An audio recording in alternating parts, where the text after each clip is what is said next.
ലൂക്കോസ് അധ്യായം 15.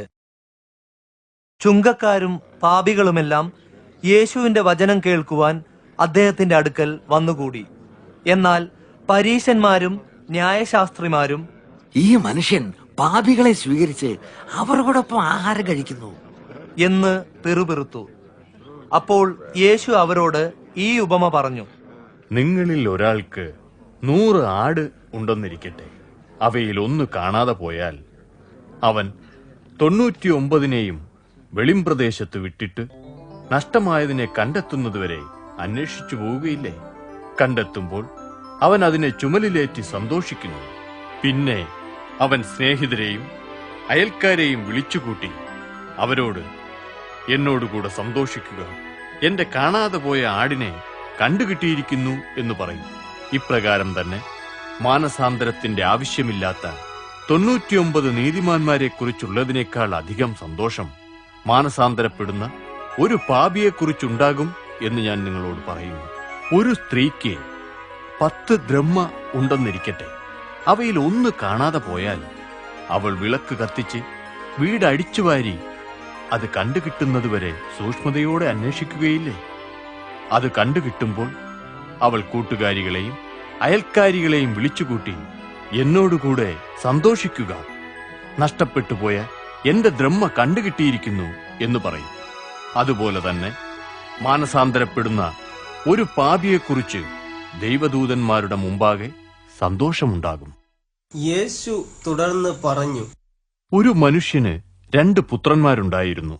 അവരിൽ ഇളയവൻ പിതാവിനോട്, അപ്പാ, സ്വത്തിൽ എനിക്കുള്ള പങ്കു തരണം എന്നു പറഞ്ഞു.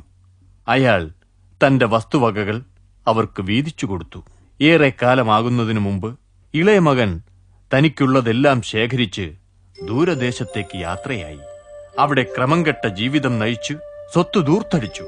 സകലവും ചെലവഴിച്ച ശേഷം ആ ദേശത്തെല്ലായിടത്തും കഠിന ക്ഷാമമുണ്ടായി. അവൻ ഞെരുക്കത്തിലായി തുടങ്ങി. ദേശത്തിലെ ഒരു പൗരന്റെ അടുക്കൽ അവൻ ചെന്ന് അയാളെ ആശ്രയിച്ചു. അയാൾ തന്റെ പന്നികളെ മേയ്ക്കുവാൻ അവനെ വയലിലേക്ക് അയച്ചു. പന്നികൾക്കുള്ള തീറ്റ കൊണ്ട് വയറു നിറയ്ക്കാൻ അവൻ കൊതിച്ചു. എന്നാൽ അവന് ആരും ഒന്നും കൊടുത്തില്ല. അപ്പോൾ അവന് സ്വയബോധമുണ്ടായി, എന്റെ അപ്പന്റെ എത്രയോ കൂലിക്കാർ ആഹാരം കഴിച്ചു ശേഷിപ്പിക്കുന്നു, ഞാനോ ഇവിടെ വിശപ്പ് കൊണ്ട് ചാകുന്നു. ഞാൻ പുറപ്പെട്ട് അപ്പന്റെ അടുക്കൽ മടങ്ങിച്ചെന്ന് അപ്പനോട് പറയും, അപ്പാ, ഞാൻ സ്വർഗത്തോടും അങ്ങയോടും പാപം ചെയ്തിരിക്കുന്നു. ഇനി അങ്ങയുടെ മകൻ എന്ന് വിളിക്കപ്പെടുവാൻ ഞാൻ യോഗ്യനല്ല. അങ്ങയുടെ കൂലിവേലക്കാരിൽ ഒരുത്തനെപ്പോലെ എന്നെ ആക്കണമേ. അങ്ങനെ അവൻ എഴുന്നേറ്റ് പിതാവിന്റെ അടുത്തേക്ക് പോയി. അകലെ വെച്ചു തന്നെ പിതാവ് അവനെ കണ്ടു. അവനോട് മനസ്സലിഞ്ഞു. അദ്ദേഹം ഓടിച്ചെന്ന് അവനെ കെട്ടിപ്പിടിച്ചു ചുംബിച്ചു. മകൻ അദ്ദേഹത്തോട് പറഞ്ഞു, അപ്പാ, ഞാൻ സ്വർഗത്തോടും അങ്ങയോടും പാപം ചെയ്തിരിക്കുന്നു. ഇനി അങ്ങയുടെ മകൻ എന്ന് വിളിക്കപ്പെടാൻ ഞാൻ യോഗ്യനല്ല. പിതാവ് തന്റെ ഭൃത്യന്മാരോട് പറഞ്ഞു, വേഗം ഏറ്റവും നല്ല മേലങ്കി കൊണ്ടുവന്ന് ഇവനെ ധരിപ്പിക്കുക. ഇവന്റെ വിരലിൽ മോതിരവും കാലിൽ ചെരുപ്പും ഇടുക.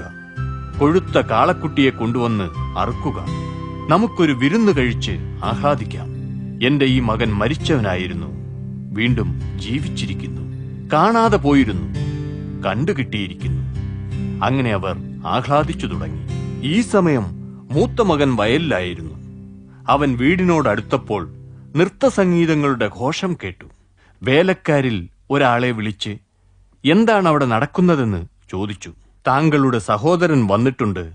അയാളെ ആപത്തുകൂടാതെ തിരികെ കിട്ടിയതുകൊണ്ട് അങ്ങയുടെ പിതാവ് കൊഴുത്ത കാളക്കുട്ടിയെ അറുത്തിരിക്കുന്നു എന്നവൻ ഉത്തരം പറഞ്ഞു. അപ്പോൾ മൂത്ത മകൻ കോപിച്ച് അകത്തു കടക്കുവാൻ വിസമ്മതിച്ചു. പിതാവ് പുറത്തു ചെന്ന് അവനോട് കേണപേക്ഷിച്ചു.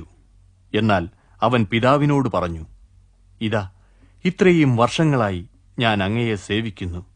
ഒരിക്കൽ പോലും അങ്ങയുടെ ആജ്ഞകൾ ലംഘിച്ചിട്ടില്ല. എങ്കിലും എന്റെ ചങ്ങാതികളോടൊത്ത് ആനന്ദിക്കേണ്ടതിന് അങ്ങ് എനിക്കൊരു ആട്ടിൻകുട്ടിയെപ്പോലും ഒരിക്കലും തന്നിട്ടില്ല. എന്നാൽ വേശ്യമാരോടുകൂടെ അങ്ങയുടെ സ്വത്ത് ദൂർത്തടിച്ച അങ്ങയുടെ ഈ മകൻ വീട്ടിൽ വന്നപ്പോൾ കൊഴുത്ത കാളക്കുട്ടിയെ അവനു വേണ്ടി അറുത്തിരിക്കുന്നുവല്ലോ. അപ്പോൾ പിതാവ് പറഞ്ഞു, മകനെ, നീ എപ്പോഴും എന്റെ കൂടെ ഉണ്ടല്ലോ. എനിക്കുള്ളതെല്ലാം നിന്റേതത്രേ.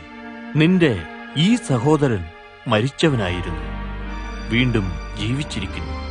ഇവൻ നഷ്ടപ്പെട്ടുപോയിരുന്നു, ഇപ്പോൾ കണ്ടുകിട്ടിയിരിക്കുന്നു. അതുകൊണ്ട് നാം ആനന്ദിച്ചുല്ലസിക്കേണ്ടത് ആവശ്യമായിരുന്നു.